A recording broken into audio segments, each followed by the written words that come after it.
8 comédiens de doublage ont adressé des mises en demeure à 2 sociétés américaines d'intelligence artificielle accusées de reproduire et utiliser leur voix sans autorisation. L'IA est l'une des plus grandes menaces pour les doubleurs. De plus en plus d'outils qui permettent de traduire avec une voix générée par IA, mais aussi de reproduire illégalement des voix connues. 15 000 emplois sont menacés en France. Pour en parler ce soir, je reçois Louis Lecordier, comédien de doublage et membre de l'association Les Voix, mais aussi l'une des plus grandes comédiennes de doublage en France, Brigitte Lecordier. C'est tout de suite.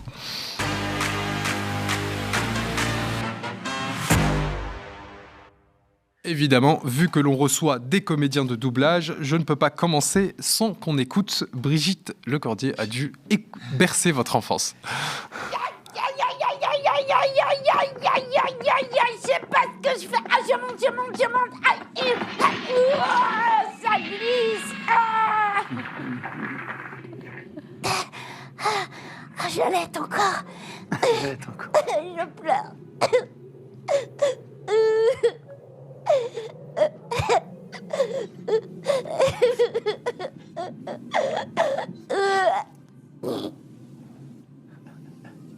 Méchant, vilain, babou, chameau, pingouin. Moi, je travaille à l'école. Bah, tu vois. Bah oui, mais moi, on me donne pas des sous. Non, on ne donne pas des sous, c'est vrai, t'as raison. Pourquoi ? Pas normal. C'est pas normal. Et notre deuxième invité, Louis Lecordier, vous avez pu l'entendre ici. Stark, sauve-toi. Tu ne dois pas mourir ici.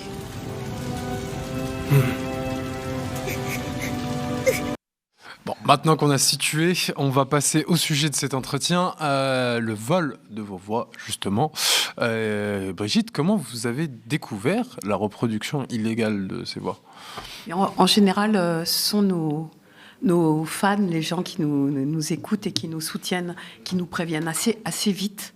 Et puis des fois, nous-mêmes, en se baladant sur les réseaux, en fait, on retrouve nos voix. Ça doit être quelque chose de trouver sa voix sans... C'est horrible, c'est comme... Pour moi, c'est comme un viol. Hein. C'est-à-dire qu'on me fait dire des choses que j'ai pas choisi de dire. Tu sais pas jusqu'où ça peut aller. Et puis là, pour cette histoire, ce qui est encore plus grave, c'est que parfois on l'utilise et on me fait dire n'importe quoi. Mais là, en plus, on la vend, ma voix. C'est quelqu'un qui vend nos voix et qui est rémunéré par rapport à notre travail qu'il a volé. Sans notre autorisation, voilà. Oui, donc en plus d'être du vol, c'est lucratif, quoi. Oui, c'est ça. C'est un non-respect de votre consentement, finalement, et on capitalise dessus. C'est ça, tant qu'à faire. Tant qu'à faire, oui, effectivement. C'est pour ça qu'on vraiment, là, on tire la sonnette d'alarme en disant, faut vraiment arrêter tout ça, faut vraiment qu'il y ait une grosse prise de conscience. Évidemment, par rapport à notre métier, mais par rapport à plein d'autres métiers. Hein, oui, on va en parler. Et tout ce que ça implique. On va en parler sur plein d'autres métiers, c'est une problématique. L'IA, d'abord, lui, je voulais parler de toi. L'an dernier, tu étais l'une des voix de la pétition Touche pas à ma VF, c'est ça. Qui réclamait justement plus de régulation sur le sujet. Déjà, à ta connaissance, ou est-ce que tu as été contacté pour qu'il y ait des avancées sur la question ? Déjà, ce que je peux te dire, c'est que de Touche pas ma VF, c'est un collectif qui a été constitué avec le SFA, CGT et l'association Les Voix, avec plein de comédiens. Donc on est, je crois que dans la vidéo, on est une vingtaine ou une trentaine, même peut-être plus. Je me dirais une quarantaine. Dans la première vidéo, on l'a réalisée ensemble, et c'est la vidéo qui nous a fait, qui nous a permis de commencer à sensibiliser les gens, parce que c'était quelque chose qui se passait de manière très passive depuis des années. En fait, c'est parce que c'est pas arrivé maintenant, hein, l'IA, ça fait des années, mais là vraiment, on a pu sensibiliser les gens, lancer une alerte en disant attention, on vole nos voix, on vole nos images, on vole nos dessins, nos musiques et nos écrits. Parce qu'il y a aussi, dans notre métier, il y a, auteurs, quand on fait du doublage, il y a énormément de métiers artistiques qui sont impliqués. Ceux qui écrivent, qui adaptent par exemple, du japonais vers le français ou de l'anglais vers le français. Et maintenant, on leur dit je sais pas, je vais peut-être prendre une IA pour te remplacer. Alors que, en fait, c'est un métier qui a énormément de sens, qui a besoin d'une sensibilité. C'est des auteurs, quoi. Tu viens d'en parler, je voulais vous poser la question. Est-ce que les producteurs, ceux qui financent ces projets, ils sont conscients du problème problème, ou il y a un petit côté vénal de se dire bon, ça nous coûterait moins cher avec l'IA, donc tant qu'à faire. Il y a les deux. Il y a des- Là, en l'occurrence, ce qui arrive aujourd'hui, je te laisse en parler, mais c'est un vol de voix pour les réseaux et comme lucratif de vente pour tout le monde. Mais il y a aussi un autre aspect, c'est le vol de voix industriels, entre guillemets. Donc les gens, nos employeurs, les gens avec qui on travaille, les majors, peuvent, en fait, on enregistre avec eux depuis des années. Hein, moi, j'enregistre depuis 2003, toi, t'enregistres depuis les années 80. Et donc, en fait, il y a un petit flou là-dessus sur savoir ce qu'ils gardent ou pas et ce qu'ils font avec nos voix. On ne sait pas où sont nos données, en fait. Voilà. Nos données ont pu être moissonnées partout. Et où sont-elles et qu'est-ce qu'on en fait? Et c'est ça qu'on voudrait savoir aussi, qui est un cadre là-dessus. Qui est de la transparence aussi. Qui est de la transparence en disant, voilà, ce qu'on a fait de vos données, soit on les a supprimées, soit on les a gardées au cas où, etc. Parce qu'effectivement, on peut, après cette magnifique moisson, faire ce qu'on veut avec, Oui, voilà. Et puis, avec tout ce matériel, quoi. Parce que c'est un matériel incroyable. Hein. Et puis, c'est pas que pour des voix reconnaissables, parce que toi, on peut dire, je vais prendre la voix de Brigitte pour mettre sur mon dessin animé, puis on va le faire en IA, et puis voilà, ça va prendre 3 secondes et ça sera nul. Mais on peut aussi se dire, nous, on a fait la moisson de toutes les voix qui existent dans le doublage, et puis maintenant, on va faire une voix synthétique, où on va mélanger des trucs. C'est ça. Et puis, mais on va quand même utiliser ce qu'ils ont fait, mais pour faire des nouvelles choses. Et du coup, après, comment prouver que c'est ta voix, toi? Tu la reconnais même pas. Oui. Et donc, c'est pour ça aussi, ce qu'on demande, c'est vraiment une prise de conscience qui permet d'avoir une traçabilité sur notre travail, sur nos voix. Des bases de données, par exemple. Ouais, tout à fait. Ça, c'est les données, c'est une grande question. Et que ça nous protège, quoi, que ça protège les artistes. Parce que les IA de recherche, par exemple, ils s'appuient sur le travail des journalistes pour fournir des réponses, mais est-ce qu'ils rémunèrent les journalistes? Non. Donc, c'est ça, parce que c'est fou. tous ces articles qui sont inclus dans des databases, on ne sait pas où, on ne sait pas quand et on ne sait pas pour combien de temps. C'est vrai qu'il y a quand même des questions à se poser. Et quand on parle de ce problème de l'IA qui me menace les emplois dans le journalisme, comme je le disais, c'est un véritable problème. Moi, dans 10 ans, dans ce genre d'émissions, il n'y a plus moi, hein, ça n'existe plus. J'espère pas. Je pense qu'on se bat pour que ça arrive pas aux médias. Je pense qu'on va gagner. Pas aux médias, en tout cas. Mais on a l'impression qu'on nous prend pour des réacs qui ne comprennent pas la technologie. On nous dit on est contre l'air du temps. Oui, moi, il y a des gens qui m'ont dit ouais, vous faites encore les doubleurs. Mais nous, on a été clair dès le départ. Je ne sais pas si tu as vu la toute première vidéo, mais ce qu'on a écrit tous ensemble, on s'est dit on va être clair, on va dire on n'est pas contre l'IA de manière générale. Contre l'IA par principe. On n'est pas contre l'IA par principe. Ça peut être un outil extraordinaire, notamment pour le Téléthon Gaming. On a fait le Téléthon Gaming, et là, tu vas visiter les labos et tu te dis les scientifiques. Quel bonheur d'avoir des outils comme ça pour travailler, quoi. Mais voilà, ça ne reste que des outils. Donc pour des choses partagées qui peuvent faire du bien, c'est cool. Pour remplacer des gens et réduire les coûts absolument, alors qu'on n'en a pas forcément besoin, je ne pense pas que c'est bien. Et puis même, je pense qu'une société, n'importe quelle société humaine, a besoin d'artistes. A besoin d'artistes parce que c'est une façon de regarder le monde autrement.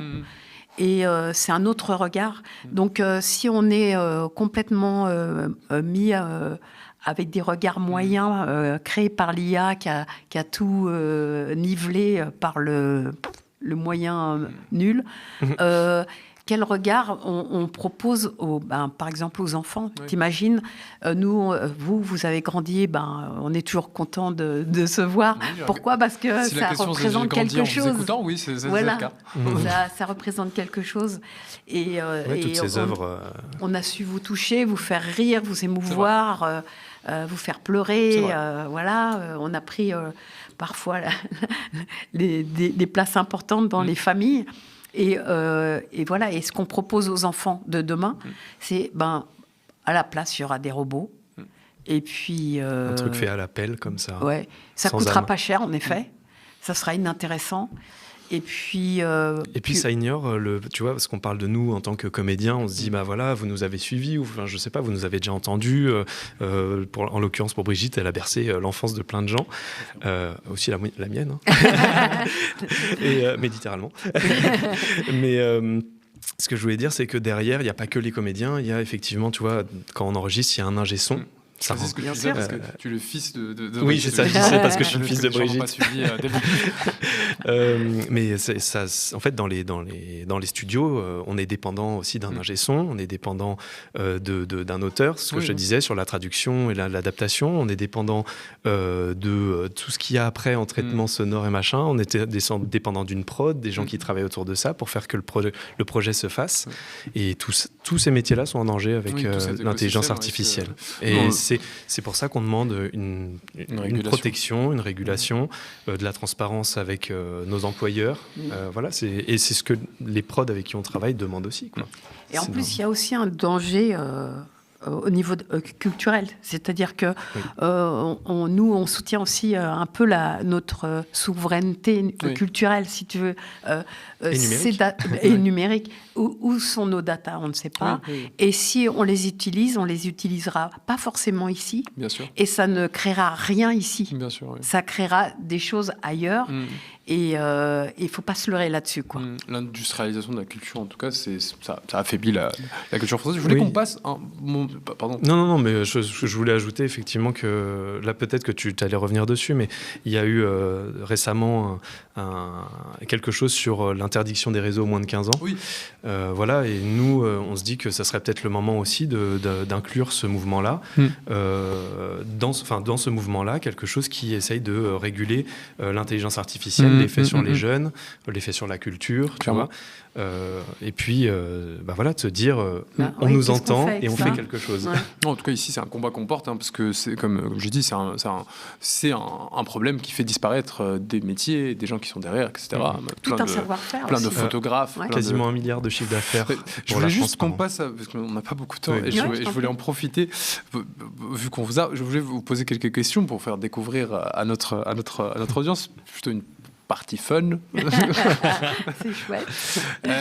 Brigitte, on peut vous voir sur votre chaîne YouTube Oui. et que vous présentez votre métier, mais vous créez également beaucoup de formats avec des acteurs, des comédiens de doublage, des youtubeurs. On regarde un petit extrait. Ah, merci. Salut, c'est Brigitte. Bienvenue sur ma chaîne YouTube. Et il y aura aussi des petits formats, des jeux, des sketchs, des lectures, des collabs avec les youtubeurs, les conventions, les rencontres, des rencontres avec les comédiens avec qui je travaille. Et je vous parlerai aussi du dessin animé, parce que moi j'aime bien le dessin animé. Et qu'en France, on est des grands producteurs de dessins animés, mais on n'en parle pas assez. Et je pourrais, j'espère, vous montrer l'envers du décor. Là, typiquement, ce que vous proposez, ça va au-delà de ce dont on parlait. C'est une volonté de faire découvrir et faire aimer votre métier. Bien sûr, bien sûr. Et puis, c'est ça aussi, quand on est artiste, on a des choses à dire, on a un regard sur le monde, On est passionné, quoi, on par est ce qu'on passionné, on a des envies. Et c'est vrai qu'une chaîne YouTube permet de communiquer. Et c'est vrai que j'ai une grande communauté, ce qui fait que je retrouve ma communauté toutes les semaines, toi, en convention, etc. C'est très porteur. Et ça nous permet de faire beaucoup de choses et d'avoir beaucoup d'échanges. Et Puis, d'ailleurs, c'est d'avoir l'avis des gens sur l'intelligence artificielle aussi. Ils nous en parlent en convention, ils viennent te voir. C'est eux qui Oui. vous ont radicalisé. En en disant, soi. Et ce qui est chouette, c'est de savoir que réellement le public est derrière nous. Hein. Ah oui, Tu sais, on a fait un sondage IFOP il y a très peu de temps. Et en fait, le sondage, c'est l'IFOP quand même, c'est pas nous, dit que 85% de la population préfère regarder tout programme confondu en VF. Oui, bien c'est sûr. quand même vachement important. Bien sûr. Les voix françaises s'exportent même au Maghreb. Nous, on regardait Ouais, quand on était bah jeune, oui, on bien regardait, sûr. on regardait en français. Ah Et à bah, ce j'ai sujet, beaucoup de énorme, fans au Maghreb, en je effet. ne pourrais pas me pardonner, on ne me pardonnera pas en rédac si je ne vous pose pas la question. À vous deux, c'est quoi la voix qu'on vous demande tout le temps et la voix qu'on vous demande jamais? Le plus souvent, c'est Goku, quoi. Avec un petit nuage magique ou un petit Qu'est-ce qu'on ressent, par Kamehameha. exemple, On me demande un nuage magique. J'espère ne pas avoir explosé le micro. Et Non, moi, ça va. et moi, ce qu'on me demande parfois, c'est Bambi, mais malheureusement, c'était en 2003, donc j'avais pas encore mué, et donc je ne le refais pas. Ah, c'est très frustrant. très Et mignon. c'est quoi la voix qu'on Puis vous Monster demande House jamais? et tout. Vous vous dites, ce Est-ce serait qu'on bien me qu'on me la demande demande des jamais fois. je sais pas. Qu'on vous demande moins que les autres. Pratiquement ma voix naturelle. Je suis toujours en train Une de faire grande des trucs bizarres. Est-ce que tu as fait des choses un peu méconnues Je sais pas, hein. Non, ouais, je pense pas qu'on oublie. Et même des fois, mes fans, Ouais. les gens qui viennent me faire signer des supports, tu vois, des disques, ou des livres, des choses comme ça. Des fois, je me souviens même plus que j'ai fait ça, quoi. Et je dis, ouais, c'est vrai. Et ils savent mieux que moi, en fait, les fans.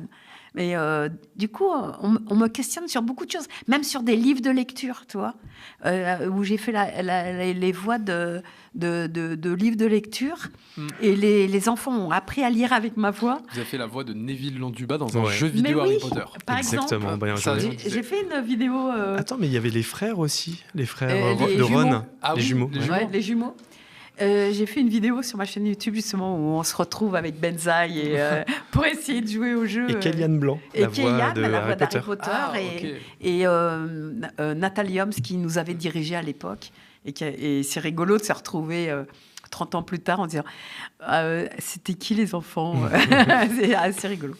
Est-ce que vous avez encore des petits projets à nous teaser sur votre chaîne YouTube ou même sur votre des sur choses la qui chaîne sortent récemment?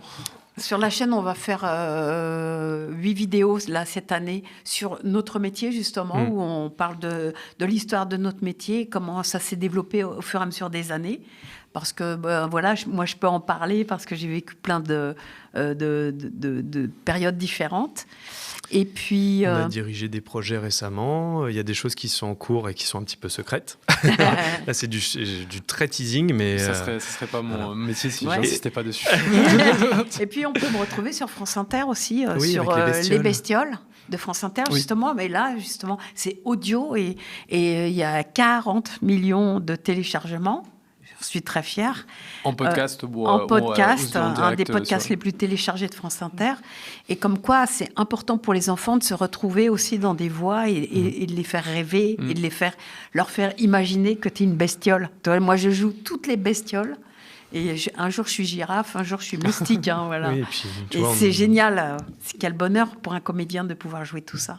Ouais, et puis on a vu récemment qu'il y a des études qui commencent à sortir sur le développement cognitif, culturel, etc. des enfants avec l'intelligence artificielle. Et c'est vrai que pour l'instant, comme il n'y a aucune régulation et qu'on l'utilise un peu n'importe comment, pour l'instant, c'est pas très positif. C'est même très négatif pour le très développement cognitif. Et puis pour aussi l'imaginaire. Oui. Parce qu'en fait, finalement, l'IA n'a pas d'imaginaire. Hein. L'IA, elle va pomper ce qui a déjà existé, donc elle ne va pas inventer quelque chose de nouveau. Et donc, on va rester sur des bases toujours les mêmes. Si on dessine une boulangerie, ça sera toujours la même boulangerie, pratiquement, toi. Et on n'ira pas chercher une boulangerie qui a des ailes de canard ou autre, parce que l'IA n'y aura pas pensé, quoi. Et pour répondre à ta question au début, en fait, je me suis rendu compte que je n'avais pas répondu à ta question. Mais effectivement, nous, on a fait plusieurs... Qui nous a entendus ou pas. Pour l'instant, on a été contacté. Il y a beaucoup de choses qui se passent avec l'association Les Voix, avec le SFA, etc. Un gros travail avec nos employeurs, les majors, etc. Même au niveau de l'Europe. Au niveau de l'Europe, il y a beaucoup de travail qui est en cours pour essayer d'inclure nos causes dans des projets de loi. Et au niveau de l'Assemblée nationale, des députés, du ministère et de l'Élysée, on essaye de sensibiliser. On a des interlocuteurs, mais pour l'instant, pas encore de choses très concrètes. Du suivi, mais pas encore quelque chose de concret. On espère que ça va se concrétiser rapidement, parce qu'on l'avait dit. Il le faut parce qu'il y a urgence, vraiment. Et on a dit que c'était 15 000 emplois qui sont menacés. Et que, 1 milliard de chiffre d'affaires. Et que c'est quelque chose qui va mettre en danger la culture dans son ensemble et l'éducation des enfants à la culture. Donc nous, on continuera en tout cas de traiter de ce sujet avec grand plaisir, que ce soit ici ou dans le Journal des Luttes. On pourra de nouveau vous recevoir. Je peux pas... Pareillement, ma rédac ne me pardonnerait pas. Si je vous laisse choisir une voix, n'importe laquelle. Je te laisse faire. Pour un petit soutenir le Média TV, pour appeler les gens à continuer de nous soutenir, parce qu'on est la première chaîne indépendante et on essaye d'appeler au don. Là, moi, je pense qu'il faut vraiment soutenir le Média TV, parce que là, sinon, ça ne va pas aller. C'était merveilleux. Soutenez le Média TV et les journalistes humains. Ça, c'est très beau. Et les humains. Oui, t'es pas un humain. Si. Je pense qu'on pouvait pas mieux conclure. Je crois que c'est la meilleure conclusion de l'histoire de la chaîne. Merci à vous d'avoir été avec nous